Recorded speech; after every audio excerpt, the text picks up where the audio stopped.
என்ன பேர் இப்போ லைவ் பார்த்துட்ருக்கீங்கன்னு சொல்லுங்கள். லைவில் வந்து என்ன ஓடிட்டுருக்கு அப்படின்னு பார்த்தீங்கன்னா, முத்துக்குமரன், அருண், விஜய், விஷால் இவங்க எல்லாரும் சேர்ந்துட்டு இன்னைக்கு ப்ரொவிஷன்ஸ் ரொம்ப கம்மியாக இருக்குது போல இருக்குது பாய்ஸ் கிட்ட.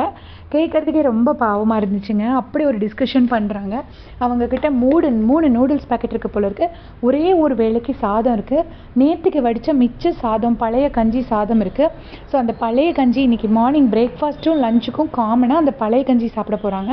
அதுக்கு கூடவே ஒரு ஆம்லெட்டாவது சாப்பிடலாம் அப்படின்னு சொல்லிட்டு அருண் சொல்கிறாரு. ஏன்னா இதுக்கப்புறம் டேரெக்டாக அவங்களுக்கு டின்னர் தான். காலையிலைக்கும் மத்தியானத்துக்கும் சேர்த்து ஒரு வேளை சாப்பாடு தான் இருக்குது. அந்த ஒரு வேளை சாப்பாடும் வெறும் ஒரே ஒரு கப் கஞ்சி, நேற்று உள்ள பழைய சாதம், வேறு எதுவும் கிடையாது அவங்கக்கிட்ட.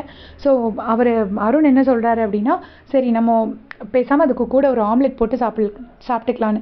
இந்த மொத்த பிளானை போட்டது யார் அப்படின்னு பார்த்தீங்கன்னா நம்ம முத்துக்குமரன். அவர் என்ன சொல்கிறாருன்னா, இன்றைக்கி 2 வேளை சாப்பிடுவோம், நாளைக்கு 2 வேளை சாப்பிடுவோம்.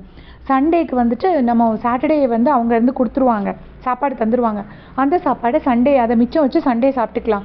நாளைக்கு வந்து வேலையே இருக்காது. ஸோ நாளைக்கு நம்ம பட்னி கிடந்தாலும் பரவாயில்ல, இன்றைக்கி நம்ம எல்லாம் டாஸ்க் விளையாட வேண்டியிருக்கு, அதனால இன்றைக்கி சாப்பிடுவோம் அப்படின்னு சொல்லிட்டு முத்துக்குமரன் சொல்கிறாரு. அருண் என்ன சொல்கிறாரு அப்படின்னா, நாளைக்கு வேலையே இல்லாதப்போ தான் பயங்கரமாக பசிக்கும், இன்றைக்கி டாஸ்க் விளையாடும்போது அப்படி இப்படி போய் தெரிஞ்சிடும், ஏதாச்சும் ஒன்று பண்ணிடலாம். அப்புறம் சண்டேக்கும் நம்ம ஏதாவது கொஞ்சம் மிச்சம் வைக்கணும், ஏன்னா ஈவினிங் தான் நம்ம வந்து அந்த ப்ரொவிஷன்ஸுக்குள்ள டாஸ்க்கு விளையாடுவோம். ஸோ அப்போ போகிறப்போ பயங்கரமாக பசிக்கும், அதனால ஏதாவது கொஞ்சம் மிச்சம் போட்டு வச்சுருக்கணும் அப்படின்னு சொல்கிறாரு. முத்துக்குமரன் சொல்கிறாரு, இல்லை சண்டேக்குன்னு எதுவும் வைக்க வேண்டாம், சாட்டர்டே இருக்கிற மிச்சத்தையே சாப்பிட்டுக்கலான்னு. ஸோ ரொம்ப கஷ்டமாக இருந்துச்சு அவங்க சொல்கிறதெல்லாம் கேட்கும்போது. நாளைக்கு ஒரு வேளைக்கு மத்தியானம் சோறும் குழம்பு வச்சு நம்ம எல்லோரும் சாப்பிடுவோம் அப்படின்னு சொல்கிறாரு முத்துக்குமரன். அதுக்கப்புறம் ஒரு வேளைக்கு நாளைக்கு நைட்டோ மார்னிங்கோ கோதுமை தோசை சாப்பிட்டுட்டு சீக்கிரமாக தூங்கிடுவோம், பசி வராத மாதிரி நைட்டு 7 மணிக்கு ஒரு 3-4 தோசை சாப்பிட்டுட்டு தூங்கிடுவோம் அப்படின்னு சொல்கிறாரு. ஸோ இவ்வளோ தான் இவங்கக்கிட்ட இருக்கிற ப்ரொவிஷன்ஸ்.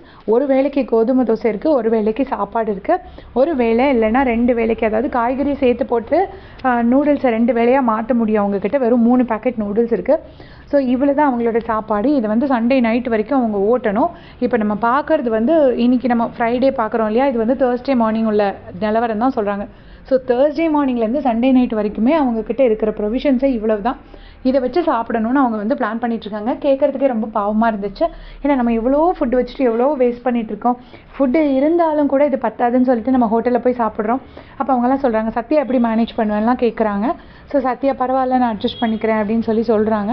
சொல்லிட்டு சத்யா சொல்கிறார், ஒரு காலத்தில் நம்ம எப்படி இருந்தோம், இப்போ என்னடா நான் இப்படி கஷ்டப்பட வேண்டியிருக்கு அப்படின்னு சொல்லிட்டு சொல்கிறாரு. உடனே தீபக் சொல்கிறாரு, பரவாயில்ல நம்ம எல்லாத்தையும் சேர்ந்து மேனேஜ் பண்ணுவோம் அப்படின்னு சொல்லிட்டு தீபக் சொல்கிறாரு. ஸோ இதுதான் லைவில் டிஸ்கஷன் போயிட்டுருக்கு. செம்மையாக வந்து பிளான் பண்ணுறாங்க முத்துவும் அருணும். எல்லாருமே வந்து கன்வின்ஸ் பண்ணி இப்படி சாப்பிடணும்னு பிளான் பண்ணிட்டு இருக்காங்க. இதே மாதிரி பிக் பாஸ் அப்படி செஞ்சுக்கிறதுக்கு சேனல் சப்ஸ்கிரைப் பண்ணிக்கோங்க. Thanks for